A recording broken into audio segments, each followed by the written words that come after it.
Et quand tu as cette espèce de sablier qui te dit que si tu veux rester en longévité, tu n'as pas intérêt à t'abîmer, eh ben, faut que tu sois dans le plaisir. Une des chances aussi d'avoir commencé par la danse, c'est peut-être de faire la différence dans mon corps entre une douleur qui sera un danger pour, je veux dire, un muscle, un tendon, un os, tout ce qu'on veut, et puis la douleur qui est celle de l'effort, qui existe. Hein. Je veux dire, l'effort, il se fait pas sans rien. Et ça, je crois que je sais bien le repérer.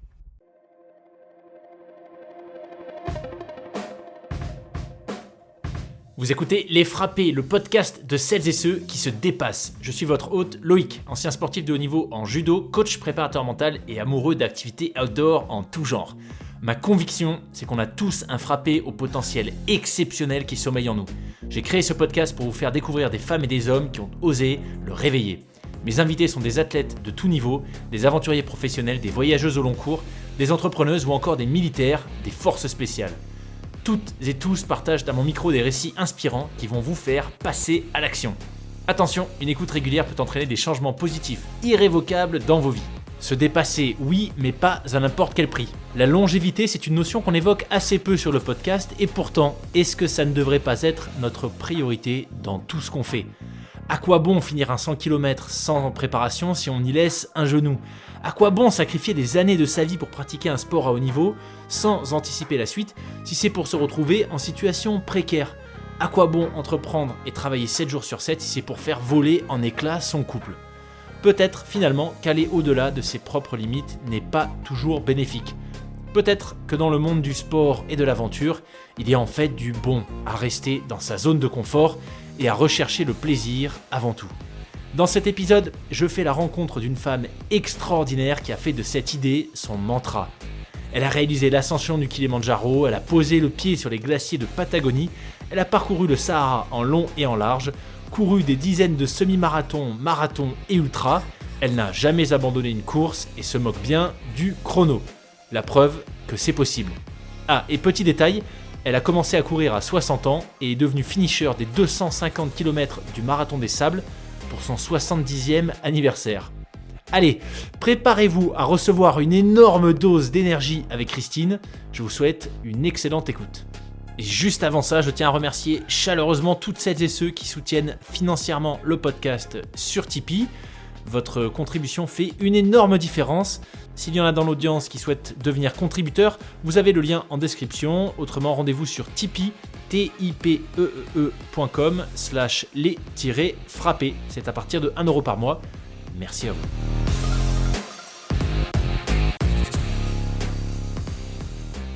Eh bien écoute Christine, je suis ravi de t'accueillir sur le podcast. Merci beaucoup à Sébastien du podcast Parlons de votre mental pour cette nouvelle mise en relation. Décidément, il m'en aura envoyé des gens, Sébastien. Merci beaucoup.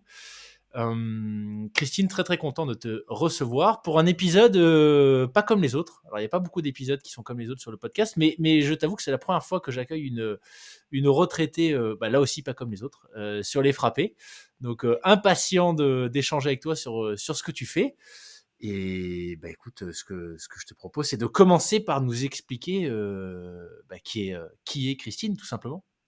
Alors d'abord un grand merci, merci Loïc, que je n'ai pas encore le plaisir de connaître. Moi me présenter comme frappée, déjà personnellement, ça me surprend parce que je me considère comme d'une banalité, mais alors vraiment extrêmement banale. Je dirais même que je revendique d'être une petite dame tout à fait normale. Voilà. Alors retraitée, bien sûr, parce que j'ai 72 ans, bientôt plutôt 73. Donc ça fait déjà 10-13 ans que je suis à la retraite. Alors avec un parcours qui effectivement n'est peut-être pas celui de tout le monde, mais pourtant c'est mon chemin de vie pour lequel je n'ai ni forcé les choses, ou sauf à dire que j'ai toujours cherché un petit peu à me surprendre. Ça, c'est vrai. Alors, est-ce qu'on parle du sport directement? Parce qu'il va être question beaucoup de sport. Eh ben, écoute, moi, je serais d'abord curieux de savoir quel a été, dans les grandes lignes, ton parcours de vie avant d'être retraité. Alors, Puisque pour les auditeurs, s'il y en a qui savent pas encore comment je prépare les interviews, j'essaie toujours de maintenir quand même une grosse part de surprise pour moi, pour que mes réactions, oui, mes questions soient authentiques. Donc tout ce que je sais, tout ce que Sébastien m'a dit et ce sur quoi on a échangé la dernière fois tous les deux, c'est que tu as une retraite pour le moins active, très très active, mais j'en sais pas plus et je sais surtout pas du tout ce que tu as fait avant. D'accord. Donc je serais peut-être curieux que tu nous en dises un petit peu plus sur quelle a été dans les grandes lignes, tu vois, Mon parcours. cette vie exactement. Alors en fait, je vis en tant que retraitée ce que je vérifie chez tout le monde, c'est-à-dire que tel on était avant la retraite, tel on reste après la retraite. Autrement dit, je vais dire brièvement ce que j'ai fait avant d'être à la retraite, mais j'ai toujours été très active, très engagée, très mobile, très sportive et ça n'a pas changé après. Donc ça, c'est la règle que je constate chez tout le monde, c'est-à-dire les curieux restent curieux, les diplomates restent diplomates, les ambitieux restent ambitieux. Donc moi, j'ai eu une chance inouïe. Ça a commencé parce que je suis née dans une famille où on ne se posait pas la question quand on était petit. Il fallait aller au conservatoire. C'était comme ça. Ok. Donc moi ou mes frères, on a tous fait le conservatoire de piano, de solfège et de danse. Alors à 4 ans, eh ben, c'est le premier tutu. On commence par la danse classique. Et puis arrivé à l'adolescence, ben, on découvre la danse moderne, le jazz, des choses un peu plus fun qui font peut-être sortir du carcan de la danse. Mais pour autant, cette base-là m'a toujours, toujours servi comme un socle extrêmement solide de savoir comment fonctionne mon corps, savoir que si on ne l'entretient pas, si on ne l'entraîne pas, on perd. Donc c'est l'école de la rigueur et quelque part d'une certaine sagesse pour savoir le faire travailler proprement, correctement, sans l'abîmer. Hmm. Après ça, j'ai eu une vie professionnelle tout aussi riche, ou d'ailleurs, je ne sais pas pourquoi, mais je pense que tout un chacun qui m'entendrait aujourd'hui et qui ne m'a connue que dans le monde professionnel, était loin d'imaginer que j'avais d'autres vies à côté. Alors une vie familiale peut-être, en tout cas une vie sportive, je n'en parlais pas. Une vie associative, je n'en parlais pas non plus, alors que j'ai toujours été très engagée. Et toutes ces vies s'additionnaient, mais un petit peu comme des tiroirs que j'ouvrais, que je refermais, et en tout cas, ça ne se rejoignait pas, vu de l'extérieur. En tout cas, c'est ce que j'en crois. Et puis, eh ben, arrive à 60 ans, la retraite, que soit dit en passant, je n'avais absolument pas anticipé. Comme j'ai eu un petit pépin de santé à ce moment-là, j'ai réalisé que, ouh là là, si ma santé pouvait se mettre à un peu être chancelante, ça veut dire que je ne pourrais pas faire tout ce que j'avais imaginé faire. Alors là, j'ai dit go, je pars à la retraite et je me fais tous mes plaisirs du monde. Donc la danse que je n'avais jamais, jamais, jamais lâchée depuis 4 ans, elle a donné place par le hasard de rencontres, et une en particulier, à ce qu'on fait avec ses petites jambes. Alors, on va dire courir. Pour faire simple, je vais dire courir, mais c'est en fait tout ce qui se fait avec des jambes. C'est-à-dire, c'est courir, mais c'est marcher un petit peu, c'est marcher moyennement, c'est marcher longtemps. Et tout ce temps, qui est le plus beau des cadeaux que peut offrir la retraite, eh ben, m'a permis donc les premières courses, ça a été des Paris-Versailles, que j'ai fait un nombre incalculable de fois.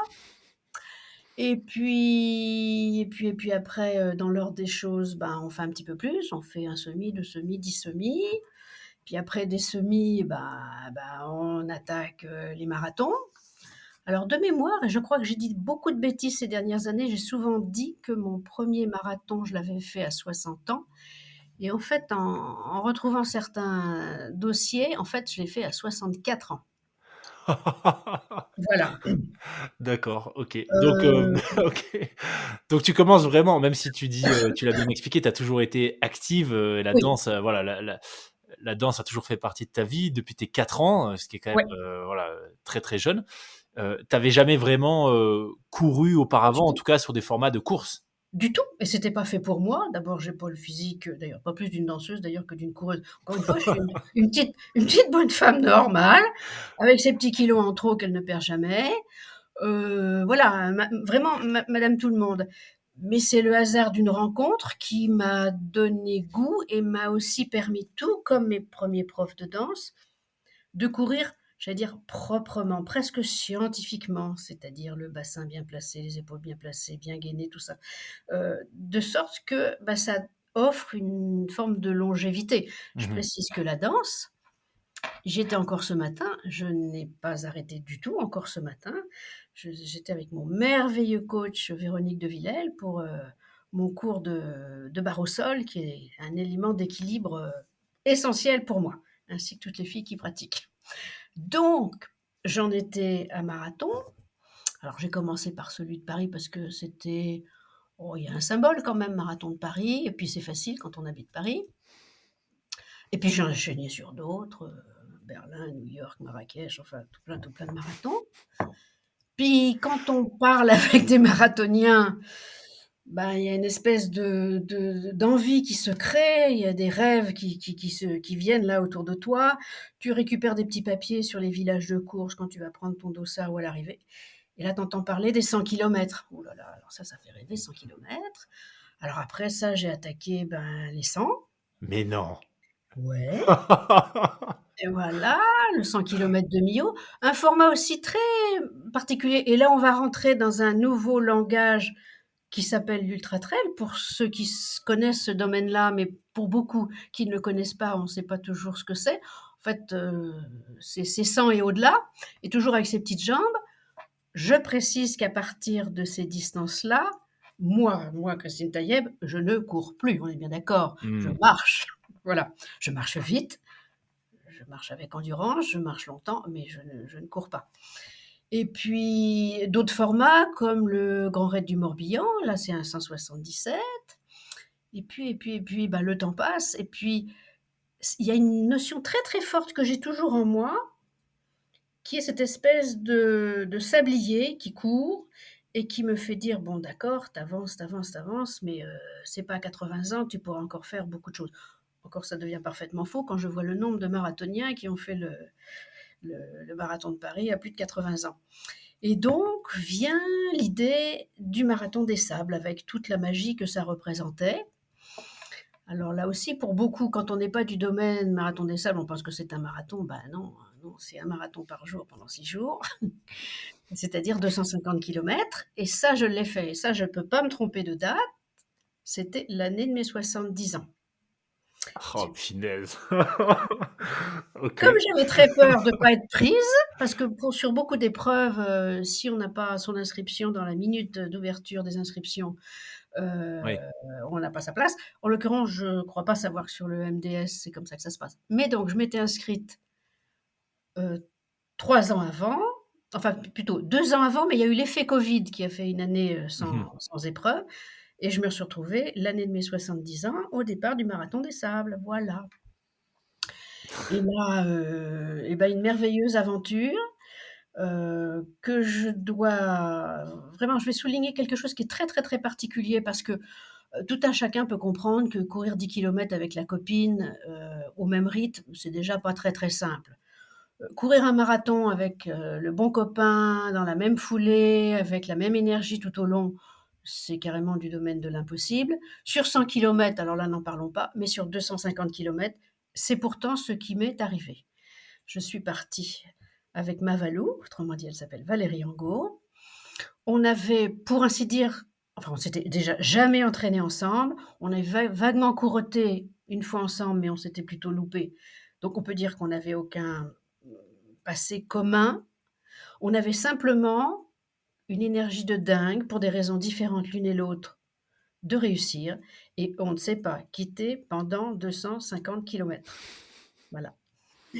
Et ça m'a valu, alors comme il n'y avait pas grand monde dans les 70 ans et plus, et ben, ça m'a valu un joli petit podium dans ma catégorie, en sachant que, je le fais, comment dire? J'ai pris l'habitude de rester dans ma zone de confort. Alors pour tout un chacun, la zone de confort, ça veut dire flemme, ça veut dire en faire le moins possible. Moi, c'est pas ça du tout. Ma définition de ma zone de confort, c'est parfaitement connaître mes forces et mes faiblesses, et c'est donc jouer avec ça, savoir quelle est la barrière horaire qui m'est autorisée. Je ne m'inscris jamais à un truc si je ne sais pas que je ne peux pas la passer sur le papier en tout cas, et jongler avec cette marge de manœuvre. Alors au début, eh ben, j'avais 2-3 heures de rab, puis au fil des journées, je suis arrivée, je crois que j'avais enfin, moins d'une heure peut-être même moins, je ne sais plus. Donc j'étais dans la barrière, certes avec les chameaux derrière qui font la sécurité, mais dans la barrière horaire. Donc ça s'appelle finisher. Voilà. Waouh. Et ça, et ça s'est enchaîné après finalement assez rapidement. Je ne sais plus bien pourquoi, mais le hasard du timing a fait que 3 mois plus tard, j'ai fait une course merveilleuse avec une organisation alors que je voudrais faire connaître à tout le monde qui s'appelle le TREG, pour ceux qui ne connaissent pas, organisée par Jean-Philippe Allaire. J'ai fait un 200 km au Tchad. Vraiment, c'est une orga fabuleuse dans un format qui finalement me plaît mieux parce qu'on est très peu nombreux et que j'aime l'intimité, le côté familial, le côté plus humain que les grosses machines. J'ai refait un récent Paris-Versailles, et bien moi, d'avoir 50 000 personnes qui jouent des coudes au départ, Ouais, ouais. et Dieu sait si ça m'a excitée et que j'ai été une des premières à dire: «Eh, venez, on y va, on y va». Voilà, arrivée à mon grand âge, je préfère des événements sportifs plus intimistes, Mhm. voilà, plus proches des autres, on va dire ça comme ça. Voilà. Le trek, donc, c'est ça, hein? Oui, Je suis en train de regarder. TREG, TREG, ok. TREG, qui prend son nom d'un mélange de trail et de erg dans le désert. Je suis partie avec le TREG en Algérie également. Il y a un prochain départ qui se fait bientôt là dans l'année. C'est vraiment une organisation fabuleuse avec un staff hyper pro, une équipe médicale à la pointe, des conditions de sécurité, et je parle bien du Tchad et de l'Algérie, hein, je sais bien de quoi je parle, hors pair. Franchement, allez-y tous, faites-vous plaisir. Il faut certainement un minimum d'engagement, il faut quand même un niveau physique, on va dire solide, mais donc c'est pas accessible à tout le monde en termes de sport, mais en termes d'humanité, ça ne peut plaire qu'à tout le monde. Voilà. Punaise. Quel parcours! Et là, on parle que de ce que tu as fait, on va dire des grandes, des grands milestones de ta retraite, mais tu avais une vie, on est passé très rapidement sur ce que Oui, tu faisais avant, mais qui était aussi active, aussi, pareil, riche? pareil, j'étais, ce qu'on appelle affreusement le cadre supérieur dans un grand groupe français. Alors tu vois le truc, j'ai eu l'époque attaché-caisse, enfin la totale. Paris, Bon, La Défense, les tours de oui, verre, ouais. tout à fait, exactement, tu crois pas si bien dire. Exactement. En parallèle, j'ai toujours été, c'est pas vraiment notre objet, mais très militante. Je suis une militante engagée. Je suis depuis des années présidente d'un mouvement et j'ai toujours été extrêmement active.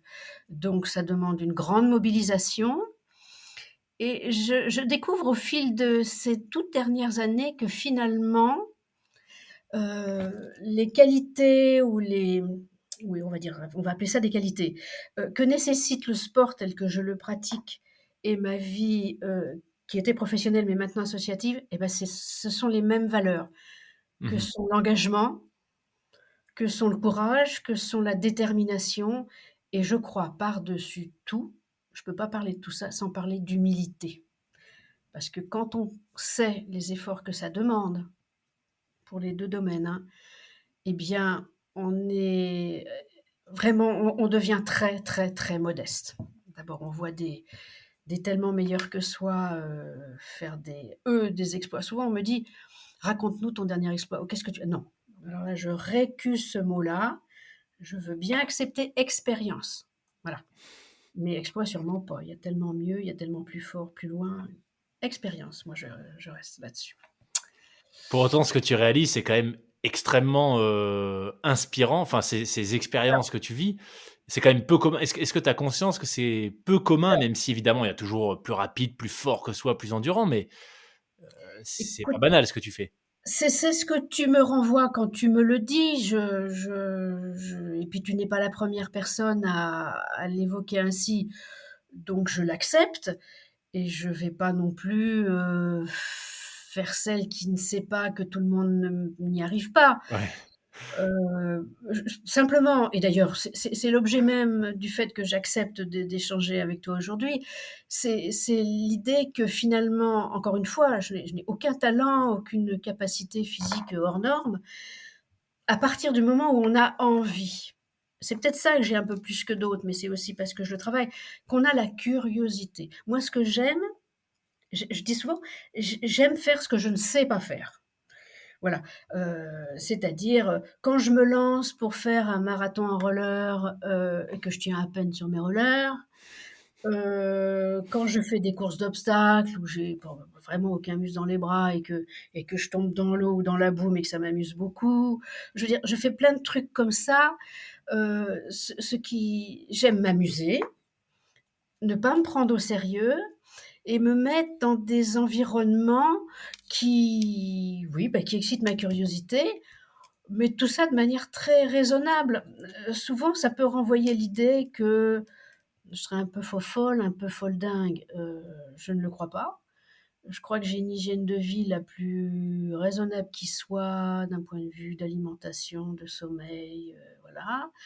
Je suis très, très, très suivie d'un point de vue médical. Je sais très bien la bobologie que j'ai, donc je sais ce que je peux encore faire, ce que je ne peux plus faire, mais je le gère. Donc tout ça, peut-être le truc le plus un de mes derniers trucs rigolos, alors c'est pas les frappés, moi je sais pas si demain matin on va m'appeler la frappée, hein, peut-être, je vais gagner mes galons de frappé, mais ce sont les givrés. Alors je sais pas si vous connaissez givrés et frappés? Non, non, non. Non, pas du tout. Eh bien, partant du postulat que d'abord j'ai un vertige de dingue, alors je me suis fait le Kilimandjaro au mois d'août dernier, par histoire de voir comment je réagissais en montée et en descente. Ça s'est bien passé. Et puis je suis quelqu'un qui d'ailleurs prive toute sa famille d'aller au ski parce que je déteste le froid, la neige et tout ça, tout ça. Et j'ai fait un stage avec les givrés. Et je donne un petit coup de chapeau à mon ami Alex Cortès, qui a été notre merveilleux coach. C'est-à-dire que j'ai fait un stage de gestion du stress et des émotions par le froid. Donc tu te retrouves en maillot de bain dans la neige, dans la glace. Excellent. Pas mal ça, hein? Eh ben, ça, moi je dis, n'attendez pas d'être septuagénaire pour faire des trucs pareils, parce que ça donne une confiance de dingue. J'imagine, enfin, j'aurais dû faire ça pendant que j'étais un manager, avec mon attaché-caisse à la Défense. Mmh. Ça m'aurait servi. Tu évoquais, le fait que tes proches, enfin, tu empêches tes proches d'aller au ski parce que tu n'aimes pas le froid. Qu'est-ce Oui. qu'ils en pensent d'ailleurs de je sais pas si tu as des petits-enfants, Oh des oui, je suis une mère de 2 enfants, une grand-mère de 2 petites filles qui ont quand même 8 et 12 ans quand même. Alors, c'est très difficile de parler à leur place. Je crois que ma fille, qui va bientôt avoir 50 ans, enfin, tout le monde savait que bon, j'étais sportive, il me voit toujours en tenue de sport, aller à la salle, très bien. Mais ils ne savaient pas ce que je faisais parce que finalement, quand on n'est pas vraiment engagé dans le sport, on ne sait pas ouais, trop. Et je sais que ma fille, elle a pris un coup sur la tête quand elle a suivi mon tracking sur le marathon des sables et qu'on voyait bien que j'avançais pas vite et pour elle, j'étais même à l'arrêt. Elle s'est dit: «Là, ma mère, il lui arrive quelque chose» et j'ai compris qu'ils ils avaient peur que je me mette en danger, qu'ils l'ont mmh. réalisé à ce moment-là, voilà. Après ça, bah, ils savent qu'il faut pas me dire grand-chose pour m'empêcher de faire quelque chose. Ça, c'est pour mon mari, qui est le plus merveilleux des maris, par l'acceptation qu'il a alors de ce qu'elle certains diraient des délires. Moi, c'est pas des délires, c'est des envies, ce sont des curiosités. Et puis mes petites filles, je ne sais pas, je sais pas dire, elles sont encore enfin 8 et 12 ans pourtant elles s'expriment. Est-ce qu'elles sont un petit peu fières? Je sais pas. Moi ce que je en Tu tout leur cas racontes, tes expériences que tu vis, des anecdotes quand tu reviens d'un marathon des oui, sables, des 100 kilomètres de oui, Millau? oui, il y a les photos, il y a les images, il y a deux trois petits articles dans la presse. Oui, oui, oui, ça, elles savent tout ça. Moi en fait, ce que je voudrais leur transmettre, mais c'est un peu le même message que toutes les dames qui m'écouteront peut-être, ou qui nous écouteront tous les 2, c'est les filles osées. C'est-à-dire, vous dites pas: «Je peux pas parce que j'ai pas le temps, parce que je suis pas faite pour, parce que j'ai pas l'argent, parce que mon chéri va dire ceci, cela». Ça se gère. Il faut pas passer outre notre environnement, qu'il faut continuer à respecter. Mais si on a envie, eh bien, on peut se donner les moyens de faire ce qui est à la hauteur de son envie. J'ai toujours élevé mes enfants en leur disant: «Petit engagement, petit plaisir. Mmh. Gros engagement, gros plaisir». Après ça, hormis des problèmes graves de santé qu'on ne maîtrise pas, on met ça de côté, on le respecte. Mais sinon, finalement, on est tous libres de nos choix, de l'engagement qu'on veut se donner dans nos parcours de vie et dans nos curiosités. C'est à chacun. Et je reviens toujours à ma théorie. Eh ben, les lymphatiques, ils restent lymphatiques sur leur canapé. Et puis les qui bougent tout le temps comme moi, qui sont peut-être un peu fatigantes pour certains d'ailleurs, peut-être, je l'assume, bah, ils le seront toujours, voilà. Ouais. Et ton mari, il t'accompagne dans certaines de tes expériences, comme tu dis? Non, mais je respecte. J'ai mis là aussi, on a dépassé les 42-3 ans de mariage. Heu, Parfois, je n'ai pas toujours compris qu'ils ne suivent pas dans mes délires. J'ai mis maintenant ça fait 20-30 ans, hein, que j'accepte. Il faut que chacun soit dans son confort. Enfin, je Mmh. crois un couple, c'est aider l'autre à être bien dans ce qu'il est. Pas l'obliger à faire, si ça lui correspond pas. Donc Mmh. au début, oui, mais il s'est arrêté au semi-marathon, on peut dire. Il est lui-même très sportif, mais lui, il est très engagé dans le tennis. C'est son grand truc. Il continue à faire des tournois, et il est très bon là-dedans. Pour moi, le tennis, tu vois, c'est un sport, pour l'été, Ouais. pour m'amuser. Donc il m'accompagne pas et c'est surtout que je crois qu'il dans tout ce que je fais, un des éléments que j'apprécie énormément, ce que j'appelle la routsitude. Moi, plus je suis sale, plus je suis dans la poussière, moins on se lave, sur une période donnée, bien sûr. Tout ça, ça va, j'adore, j'adore. J'adore la chaleur. Lui, il préfère un certain confort et moi, je suis bien à partir de 50 degrés, ce qui est pas forcément son cas. Voilà. C'est hyper intéressant ce que tu dis parce que on pourrait enfin, quand on imagine, une carrière de cadre sup, à la Défense, quelqu'un qui fait de la danse classique depuis 4 ans, spontanément, on n'imagine pas que ce qui t'attire, c'est le côté rustique, très Ouais. engagé, très spartiate, de toutes ces courses, de toutes ces expériences que tu vis. Ça, tu le savais avant d'être, retraité, avant de te lancer dans tous ces délires comme tu dis ou tu l'as découvert, Non, non, petit à je le petit? savais parce que, quand je me suis mise à faire des épreuves dans le désert, j'ai pas pris le temps de dire, mais ça fait, depuis que j'ai l'âge de à peu près une vingtaine d'années, j'allais marcher dans le désert. Donc le désert est mon élément que je connais parfaitement. Enfin, le désert saharien. Mmh. Je vais commencer à approcher d'autres déserts ailleurs dans le monde, mais donc ça, j'ai toujours su, que je m'y trouve bien. J'ai toujours appelé ça mes rendez-vous avec moi-même. Je suis pas une adepte de la méditation, par exemple, mais je crois que je la pratique à ma manière oui. Je crois que j'ai besoin d'être dans le mouvement, mais enfin, je ne sais pas d'ailleurs toi-même, le sport que tu pratiques, as eu pratiqué ou pratiques, donc je ne sais pas si je te parle chinois ou pas, mais quand on est seul, parce qu'au Tchad, faut pas se leurrer, hein, j'étais toujours la bonne dernière, hem, quand il fait, 50 degrés, qu'on a 12 kilos sur le dos, qu'on n'en peut plus et tout, on est seul avec soi-même. Et bien ça a toujours été des éléments pour me ressourcer. Et je me souviens très, très, très bien que quand je revenais de voyage, que j'arrivais le dimanche, j'avais juste le soir pour me faire les ongles, remettre mon petit costume bien propre, pour me trouver au comité de direction le lundi matin. Mais personne ne savait ce que j'avais fait avant, voilà, peu de monde. Excellent.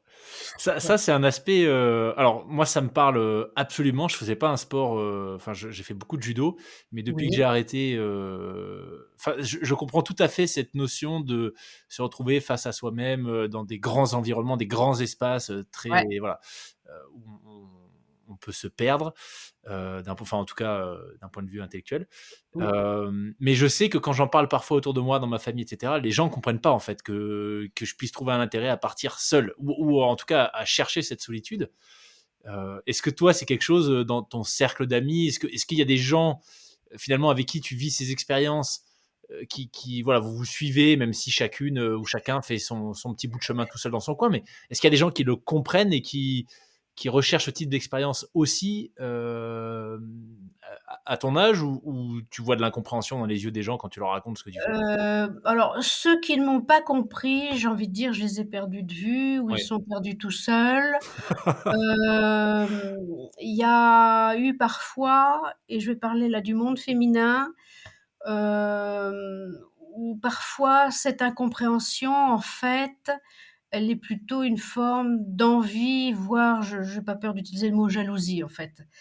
Heu et même dans le travail et c'est peut-être pour ça d'ailleurs que j'en parlais pas, tant, quand il est arrivé que certains pouvaient comprendre qu'en fait je courais, à 6 heures du matin avant d'arriver de toute façon la première au bureau et ben, ça n'apporte pas que, des regards positifs.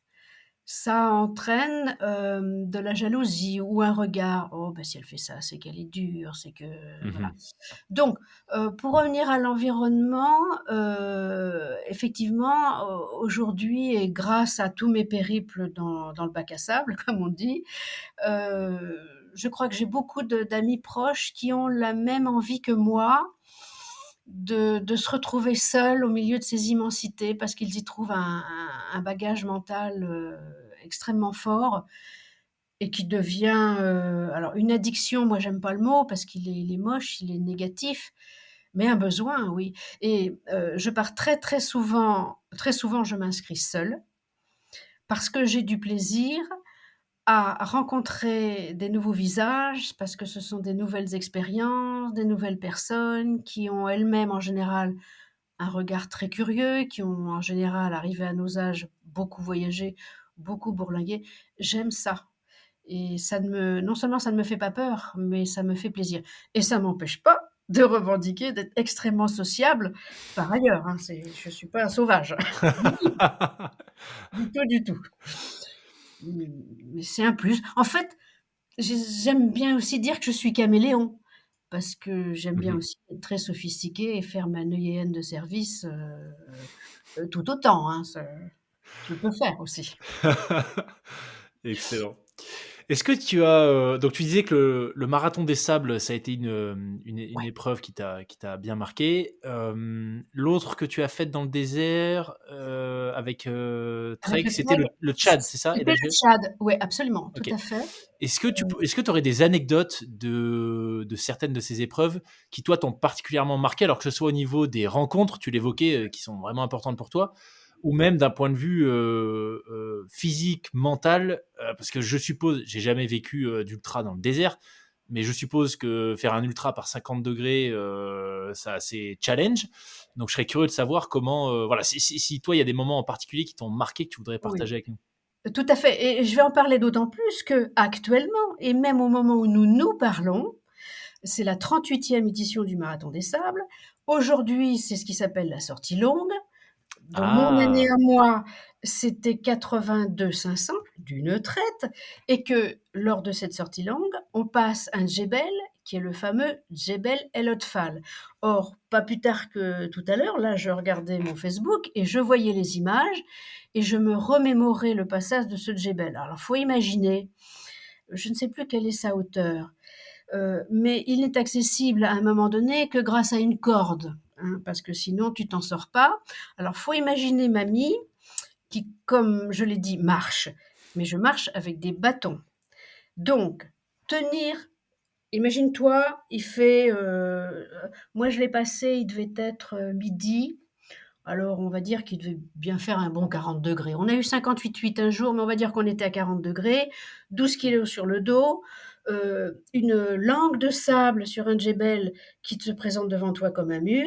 Tes Un 2 bâtons, djebel, pardon, Christine, mais sachant qu'un djebel, c'est une montagne, c'est ça, en fait, un c'est massif? ça, tout à fait. C'est un massif, montagneux qui là se trouve, recouvert d'une langue de sable et donc tu montes, comment tenir les 2 bâtons, la corde?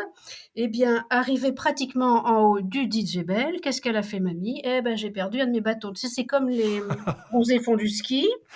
Arrivé là-haut, le bâton glisse et descend la pente. Qu'est-ce que j'ai dû faire? Redescendre la pente.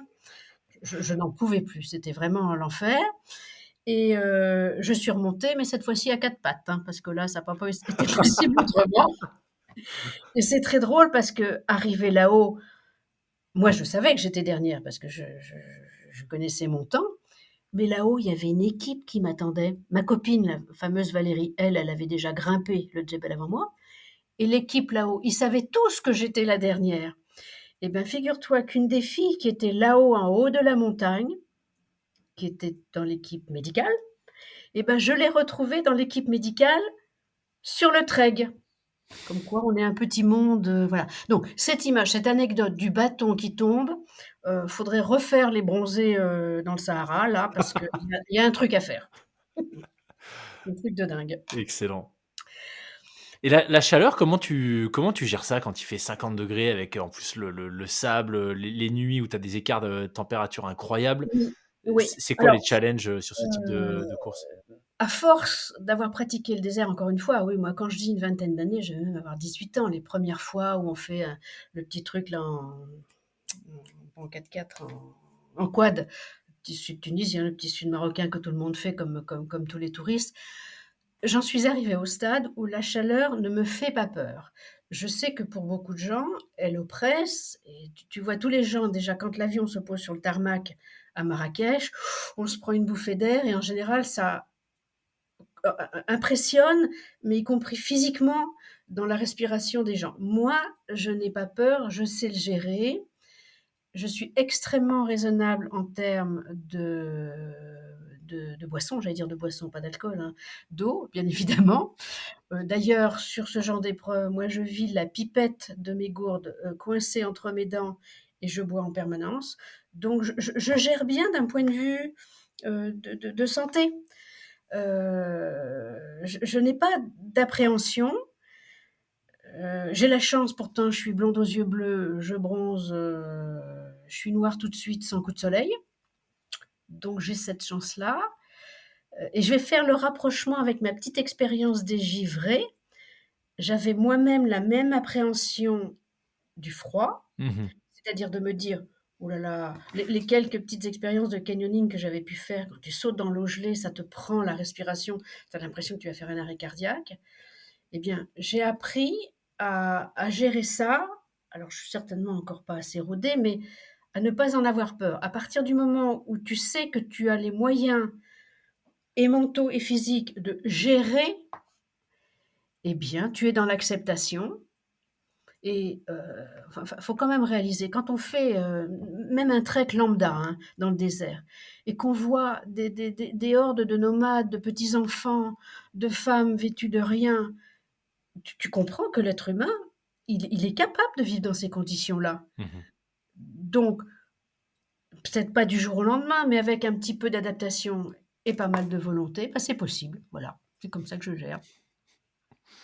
Est-ce que tu as déjà, pu échanger avec justement, certaines des femmes de ces pays que tu traverses? Parce que tu évoquais un peu plus tôt, tu vois, peut-être ce message que tu voudrais faire passer en particulier aux femmes.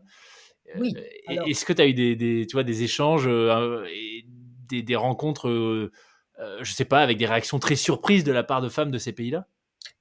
oui, des rencontres, j'en ai eu, je dirais pas assez. Pas assez parce que, soit tu es dans une épreuve de sport, je vais revenir quand même sur mes barrières horaires, je peux quand même pas m'amuser à engager la discussion du Oui, siècle, sinon je bon, ouais. après ça, il y a la barrière de la langue, bien évidemment. Heu, Mon arabe est quand même pas encore bien, même si j'apprends, n'est pas suffisant pour avoir une vraie conversation. Hem, Comment dire? Je n'ai pas eu assez l'occasion. Ça m'arrive quand je fais des treks. Alors moi, je pars toujours avec un voyagiste qui s'appelle Nomade Aventure, avec qui j'ai fait des tonnes de marches. Là, on est dans des conditions où il y a pas la notion de limite de temps, où là, on va à l'approche des femmes, où le guide peut faire l'interprète. Moi, je crois que toutes ces femmes, elles sont, curieuses, comment dire? Je ne sais pas si on les fait rêver. En tout cas, c'est pas quelque chose pour lequel j'ai une approche, qui est assez comblée. Effectivement, j'aimerais avoir plus de liens et de retours avec ces femmes-là. Me revient une petite anecdote. Je vais revenir à mon marathon de Paris. Au hasard de mon départ, je me suis trouvée à côté d'une femme, je ne saurais pas dire si elle était congolaise, ou ivoirienne, je ne sais plus trop. En tongs, en boubou et avec un énorme écriteau sur le dos qui disait: «Moi, les 42 kilomètres 195, je les fais tous les jours pour aller chercher de l'eau au puits». Quelle leçon ça! Mmh. Donc qu'est-ce que elle venait porter un message moi je dirais de courage et nous et je renvoie peut-être à une idée que l'on transmet quand on est nous-mêmes avec nos petites jupettes, qui sont pas forcément, très respectueuses, des cultures locales. Qu'est-ce qu'on représente? Bah, tu vois, ça, je ne sais pas te répondre. Je ne sais pas te répondre. Est-ce qu'on crée de l'envie et de la curiosité? C'est sûr, mais nos échanges sont trop parcellaires pour Mmh. que, je sache te répondre correctement et c'est un manque, c'est une lacune et c'est un manque. Ouais. Si, ce que je sais souvent, c'est qu'elle me demande mon âge. Je sais pas comment ça vient, alors c'est peut-être, mérite, hein, ça à force, voilà. Et ça alors ça, je sais qu'elles ne le comprennent pas. Parce que d'abord, je suis pas sûre que la longévité, Ouais. dans le désert soit la même qu'en milieu européen. Enfin, j'en sais rien, mais j'imagine que non, parce que je pense que la mortalité, elle est beaucoup plus forte. Enfin, je l'imagine et ça, le rapport à l'âge, ça leur fait tout drôle. Ça, c'est quelque chose sur lequel on se comprend. Je pense que ça fera tout drôle à un paquet d'auditeurs et d'auditrices, même nichés au cœur de l'Europe, de toute façon, cet échange. Donc j'imagine bien que, ouais, pour des populations, dans le désert où, comme tu dis, la mortalité est certainement pas la même que chez nous, ça doit être, Sûrement. d'autant plus étonnant. Ouais. Hem, alors j'ai une question qui me trotte dans la tête depuis tout à l'heure. Est-ce que tu es une adepte des listes? Et je t'explique pourquoi. Parce que quand on t'écoute, enfin moi ça me donne vraiment l'impression que tu croques la vie à pleines dents. Alors, on a bien compris que voilà, ça a pas été, quelque chose qui s'est mis en place à la retraite, que tu as toujours été très active, très curieuse. Mais là, j'ai le sentiment que tu enchaînes quand même beaucoup d'expériences et que, et tu le disais un peu plus tôt, tu as cette envie de faire un maximum tant que c'est encore possible. Du coup, est-ce que tu gardes une liste des choses que tu veux absolument faire, Ah!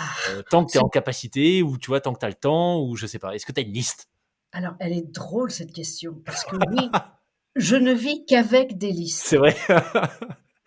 Mon cerveau ou mon cœur ou les 2 réunis fonctionnent de telle manière qu'effectivement j'ai toujours envie, j'ai toujours une curiosité. Je lis beaucoup, je parle avec beaucoup de gens. Donc, tout ce que je pense et qui me fait rêver, je l'écris et une fois que c'est sur la liste et ben, je le fais. Je sais pas si tu vois le poids du truc. Mais, ça peut être vrai. J'ai des petits post-it partout. C'est vrai, alors je vais aller au-delà de la liste des courses, mais, et c'est peut-être ma manière à moi d'arriver à organiser toutes mes vies, familiales, personnelles, Mmh mh. associatives, sportives, pour essayer de pas trop louper les choses et qu'elles puissent se faire.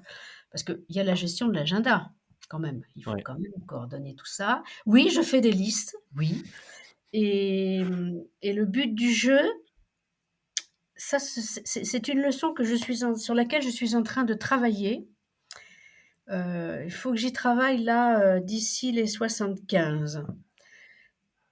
Qui est que, à force de travailler son mental, on peut toujours faire mieux, mais bon, admettons que j'ai acquis une espèce de détermination, qu'est-ce qu'elle est? Mais peut-être plus forte que d'autres, bon. Mais pendant ce temps-là, mon corps, lui, il vieillit chaque jour un peu plus et il me le dit, il me le fait sentir et je le sais et comme je suis quelqu'un d'honnête, il va falloir que j'articule ça correctement. C'est-à-dire que mon mental ne me donne pas l'envie de faire des choses que mon corps ne pourrait plus assurer. Mmh mh. Donc là, pour le moment, je peux encore rêver de 2-3 trucs, mais je suis en train, mais ça date pas d'aujourd'hui, hein, mais ça devient très concret, que de gérer, en fait, la régression, en fait. Il faut appeler ça comme ça. J'ai une autre personne dont j'aimerais beaucoup parler, qui s'appelle Momo et qui est mon coach de mon club d'athlétisme, qui est un être, fantastique, qui porte, tous les membres du club, à faire des performances de dingue, vraiment il est fabuleux et moi dans mon coin, bien évidemment, je fais pas le quart du dixième de la moitié de ce qu'ils sont capables de faire tous, mais il l'accepte et jamais il me montre du doigt et jamais il a une phrase désobligeante et il me permet de continuer à faire.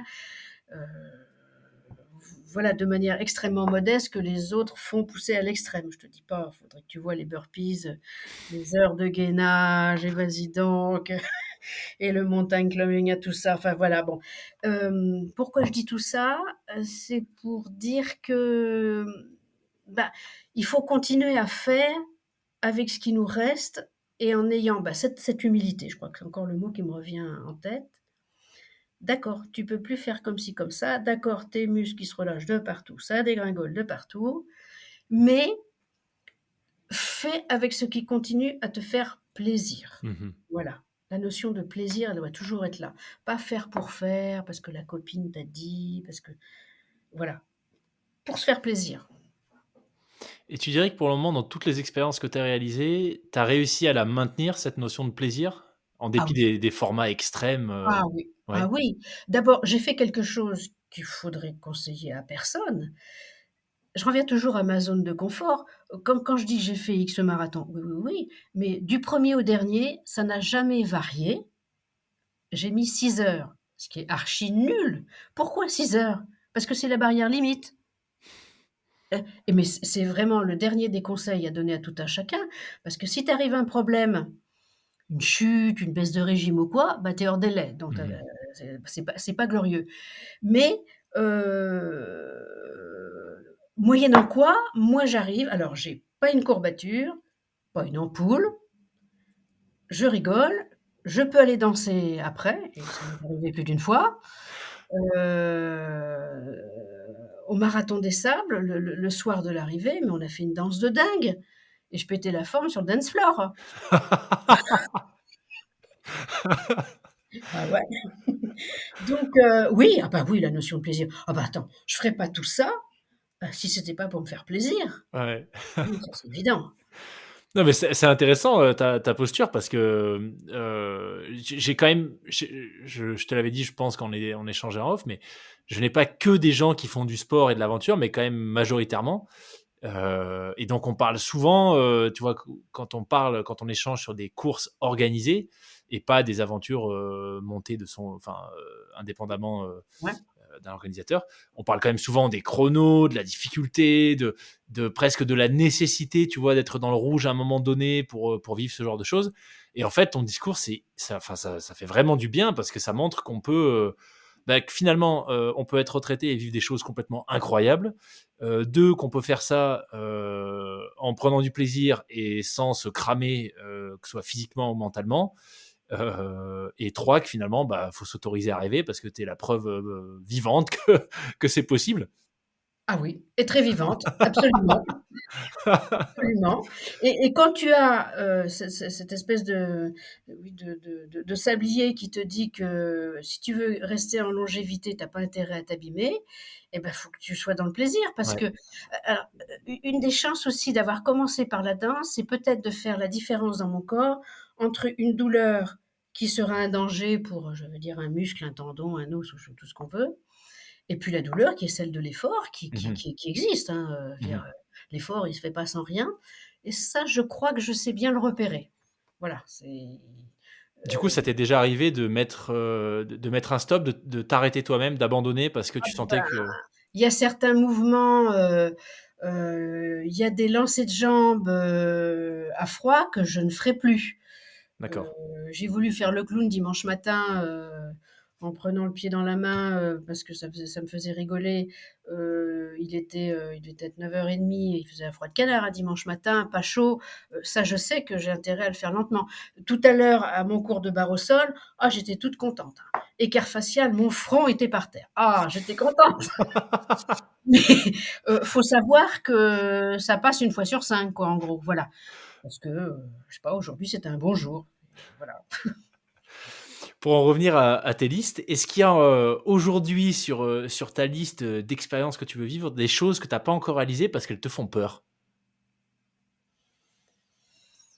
Alors, eh ben, je vais te dire non et c'est pas parce que je suis présomptueuse, parce que ce qui me ferait peur, c'est ce que je ne saurais que mon corps ne serait pas en capacité de faire et il y a des épreuves et je vais mettre des noms parce que celles-là, elles sont pas sur mes listes. C'est la diagonale des fous, Mmh mh. c'est l'UTMB et elles sont pas sur mes listes à cause des barrières horaires conjuguées au dénivelé. Ça, moi, mon petit corps, il sait pas faire, donc Mmh. c'est pas la peine que je m'escrime à m'entraîner, je suis très volontaire, mais ça, je sais que je sais pas faire et il y a des choses qui s'éliminent de ma liste. Alors ça aussi, c'est une nouveauté, enfin, ça s'est préparé sur une bonne dizaine d'années. C'est que je fuis le monde, je suis en train de devenir sauvage. Quand je dis que j'adore le trek et son petit format, c'est que d'être 15 sous l'arche au départ, c'est un kiff Ouais. énorme. Mais moi, quand je vois les images, je voudrais pas être désobligeante et encore une fois, j'ai participé à des courses où il y avait des milliers de personnes. Donc je veux pas cracher, sur ces choses-là, elles ont toutes leurs valeurs, mais arrivé à mon âge, voilà, moi, faire la queue quand je vois la queue sur l'Everest, que je vois la queue sur le Tour du Mont Blanc, que je vois la queue sur le GR20, Mmh. enfin, toutes ces queues-là, sur la Diagonale des Fous, je crois que c'est au premier CP, il y avait 3 heures d'attente, enfin, moi, tout ça, et ben, je cours pas après. Ouais. Donc, mes listes, ça fait éliminer quand même pas mal de choses parce que, par exemple, j'étais en Patagonie au mois de mars, c'est pas vieux. Je me suis fait Argentine, Chili et là aussi une très belle expérience, une première. J'ai marché sur un glacier. Alors, pas la marche sur le glacier, mais quand j'ai monté les belles montagnes de Patagonie, et ben moi, rentrer le ventre, parce que je suis en train de descendre et qu'il y a quelqu'un qui est en train de monter et parce que tu as une chaîne humaine qui attend pour monter, et ben, ça m'enlève du plaisir. Mmh. Voilà. Donc, ma liste, mes envies, elle devient exigeante parce que avec mes petites capacités physiques et en enlevant cet argument de la recherche c'est pas la solitude, mais le trop de monde, ça me va pas. Voilà, ça me Mmh. va plus, ça me va plus. Peut-être l'authenticité, le côté un peu, Oui, ouais, ouais, oui, disais, l'authenticité, ouais, effectivement. ouais. Et bah, quand j'étais en Patagonie, j'ai croisé un couple qui venait de faire 3 mois, comme il y a beaucoup de gens qui font des road trips, voilà, et qui m'ont dit: «Mais ma pauvre, où va-t-on pouvoir aller? Parce que maintenant il y a du monde partout dans le monde, partout, partout, partout». Et là, va falloir que je creuse plus pour que ma liste s'enrichisse parce que, au demeurant, je me réjouis d'une forme de démocratisation, que tout le monde puisse voyager dans le Ouais. monde, je ne peux que m'en réjouir, voilà. Mais moi, faire la queue, même quand j'ai fait le Kilimandjaro, hein, moi, le monde qu'il y avait, 700 pèlerins qui partent à la même heure, qui arrivent à la même heure en haut et qui repartent, et qui redescendent en même temps, Ouais. pour moi, ça enlève du charme. Ça je peux comprendre que ça dénature un peu Je l'expérience, trouve, ouais, je ouais, trouve. je comprends. Voilà. Mais effectivement, je suis aussi d'accord avec toi sur le côté de démocratisation. Alors, pour en venir plutôt aux épreuves, je pense que c'est impossible de le mesurer, mais combien de personnes est-ce que l'UTMB ou le marathon de Paris, ont fait rêver et qui du coup se sont mises au sport? Ce qui est une bonne chose en soi. Enfin, moi je pense en tout Absolument. cas, j'en suis Oui, convaincu. oui, oui, oui, oui. Mais c'est vrai que, voilà, pour l'avoir fait aussi, marathon de Paris, je crois que mon année, il y avait 50 000 personnes. Bon, c'est voilà, c'est le monde, enfin, c'est clairement un critère qu'il faut prendre en compte avant de s'inscrire à des courses comme ça, 50 000 personnes, ça fait quand même, Oui et puis un ça beau bazar. attire aussi une population, là c'est mon regard, peut-être de critique, je sais pas, ou d'expérience, mais hem, je sais que je suis lente par rapport à d'autres, je le sais et je sais très, très bien où me mettre, mon petit côté droit pour gêner personne. Eh bien, je repense à mon dernier Paris-Versailles, parce que ça faisait 3 siècles que je l'avais pas fait. Il y a toujours le petit malin qui te double par la droite, y compris à aller dans l'herbe, pour te montrer combien tu es lente et s'il peut te donner un coup de coude, il s'en réjouit. Et ben moi ça, c'est pas ma notion du sport. C'est Ouais. pas fair play, c'est pas chouette, c'est pas pour faire le malin. Pourquoi? Pour se casser la figure 500 mètres plus loin. Tout ça, c'est pas chouette. Voilà, Ouais, non, je comprends. et je suis de plus en plus bénévole parce que ça aussi, ça on n'en a pas parlé, mais ça, c'est un gros, gros, gros, gros kiff que d'être bénévole et qui plus est quand tu as quand tu pratiques ou que tu as pratiqué toi-même. Et j'ai en tête, j'étais sur le 10 kilomètres Adidas de juin dernier. À mes pieds, là où j'étais, c'était une hécatombe. Alors 2 beaux gosses, tous plus beaux gosses les uns que les autres, la belle tenue et tout. Mais alors ils ont dit de dire: «Top là au bureau, je te fais le 10 kilomètres». Mais sans entraînement, à mon avis, ou pas assez. Alors sans avoir bu, il y avait un petit coup de rechute de canicule. Ça tombait comme des mouches, et C'est quand je dis vrai. tomber comme des mouches, c'est-à-dire que je faisais le lien avec, l'ambulance. C'est pas, respire 2 coups, bois un coup et repars. Ils étaient vraiment mal. Eh bien, cette, je porte un regard, oui, la critique, on parlait de démocratisation, tant mieux si tout le monde fait du sport. Je précise d'ailleurs que je privilégie le mot activité physique que sport. Moi, Mmh. j'aime bien le mot parce que ça veut dire que, tu prends pas l'escalator, tu montes les escaliers dans le métro. Tu vois, c'est plutôt une attitude de Ouais. vie. Mais donc tous ces jeunes-là qui s'abîment, je trouve pas que ce soit bien. Il faut s'entraîner, qu'on fasse 5, 10, 20, 10 fois plus, ça se travaille, voilà, et on y va quand on est prêt, pas pour faire le beau gosse. Ouais, je suis bien d'accord avec toi là aussi. C'est vrai qu'on en parle souvent avec, beaucoup d'invités de cette banalisation des distances ou même, tu vois, de certains en alpinisme, de certains sommets et bon, bah, là, enfin, j'en parle, mais j'ai effectivement pas grand-chose à dire parce qu'en fait, c'est ce que j'ai fait. J'ai fait un 10 kilomètres et j'ai enchaîné avec la Saint-Élion et Oui, ensuite j'ai fait, la PTL, 300 kilomètres. Donc, vraiment, vraiment pas le bon exemple. Mais, mais par contre, dans tous les cas, j'étais préparé et ça, effectivement, je pense qu'il faut le faire, sérieusement. mais en quoi tu serais un mauvais exemple? Non, mais dans le sens où, tu vois, je pense que la progressivité avec du recul, je pense que la progressivité est importante. Pour la longévité et je sais pas Voilà, aujourd'hui quels sont les impacts, tu vois, que ça a pu avoir pour moi de passer d'un 73 kilomètres à un 300 avec 26 000 mètres de dénivelé. Si c'était à refaire, je prendrais, peut-être, 5 ans de plus, tu vois, pour refaire des oui, étapes au milieu. j'entends ce que tu dis. Voilà. Bah, c'est déjà de la sagesse que de le réaliser et de le penser, déjà. Voilà, mais par contre, j'étais, préparé, tu vois? À aucun moment Oui, je me oui, suis, pointé sur ces épreuves, sans entraînement en me disant, «On a fait un pari, on va le faire», donc et là, je pense que tu as raison de le souligner, il faut voilà, bah, oui, chacun son rythme et cetera, mais c'est important quand même de se préparer, pour bien éviter sûr. que finalement une activité physique qui est censée être bénéfique devienne, négative pour l'organisme. Exactement. Est-ce qu'on peut partager un conseil Ah bah, qu'un absolument. de mes coachs m'avait donné? Est-ce que toi, tu le vérifierais? C'est-à-dire que pour s'aligner sur une distance, quelle qu'elle soit, il faut être à l'aise sur la moitié. Et quand je dis à l'aise, c'est pas l'ombre d'un dégât, d'une courbature, d'une blessure, rien du tout. Est-ce que tu connais ce... Ouais, j'avais déjà entendu ça. Je sais pas, alors je saurais pas du tout te dire, je suis pas un expert, du tout sur la course à pied, mais je saurais pas te dire si derrière il y a des fondements scientifiques, si ça sort d'études ou autre, mais j'avais effectivement déjà entendu ça, ouais. Ouais, C'est pas la première fois que parce j'entends qu'en ça. fait, même pour faire un 300, tu t'entraînes pas sur 300, Ah bah jamais non, tu non, ah non, non, bah on est non. d'accord. Non, non. Et ainsi de suite, quelle que soit la longueur, on fait jamais la Non, vraie ouais. distance, et on dit, enfin, en tout cas, moi, c'est ce que je m'applique, j'accède à la moitié, voilà, Ouais. c'est comme ça, Ben, tu vois, en y repensant, mes entraînements pour la Saint-Élion, donc mon année, ça faisait 73 kilomètres de mémoire. ouais, Donc j'avais récupéré des programmes d'entraînement, pour alors c'est pas un ultra, mais pour des 70-80 bornes et ouais, effectivement, les séances les plus longues, c'était du 35. Donc c'est c'est ce que ça. tu dis, tu vois? C'est Ouais, exactement ce ouais, que tu ouais, dis. et tu as eu très froid?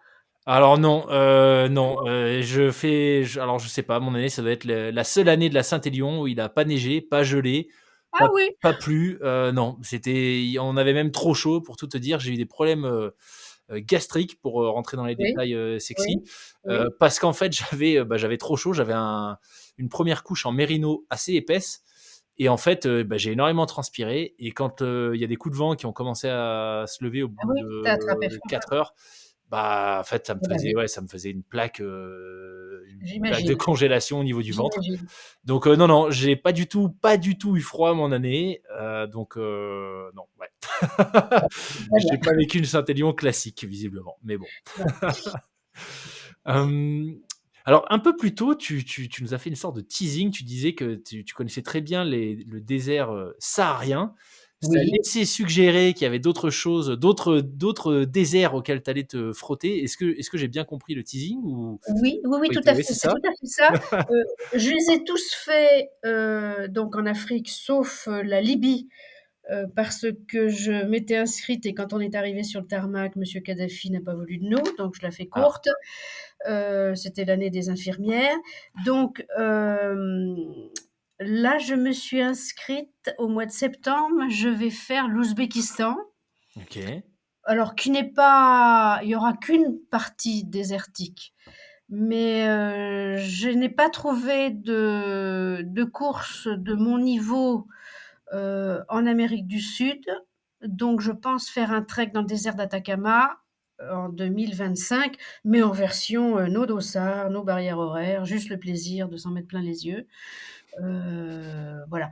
Non pas que, comment dire, j'adore toujours mon désert saharien et j'y retournerai bien volontiers, mais toujours pareil, mon sablier.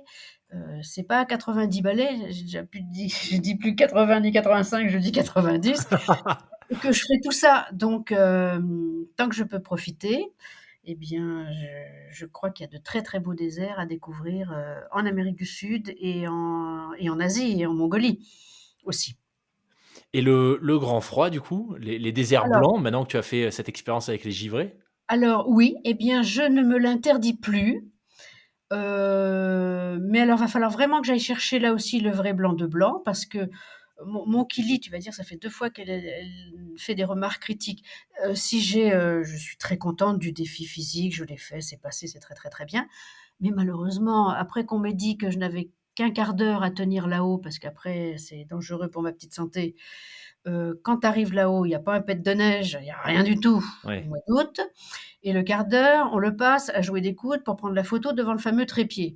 Alors bonjour le je veux dire, il y a rien de bucolique là-dedans. Mmh. Heu, j'ai donc découvert, la glace et les montagnes neigeuses là en Patagonie et effectivement, je commence à regarder, mais c'est pareil, j'ai plein de copains qui ont fait, je vais parler du Spitzberg par exemple, Spitzberg, bah, il paraît qu'il y a un monde de dingue là aussi, donc ouais, désert blanc, oui, mais je sais pas quand, comment, et lequel. Mmh Voilà, mh. Mmh. oui, Bah, écoute, moi, je peux te conseiller, un itinéraire, qui oui, est en Suède oui, et ça s'appelle la Kungsleden, c'est la voie royale. Je sais pas si tu en as entendu parler? pas du tout. C'est alors, je pense pas non plus que ce soit un truc complètement hors des sentiers battus. C'est en gros l'équivalent du GR20 pour les Suédois.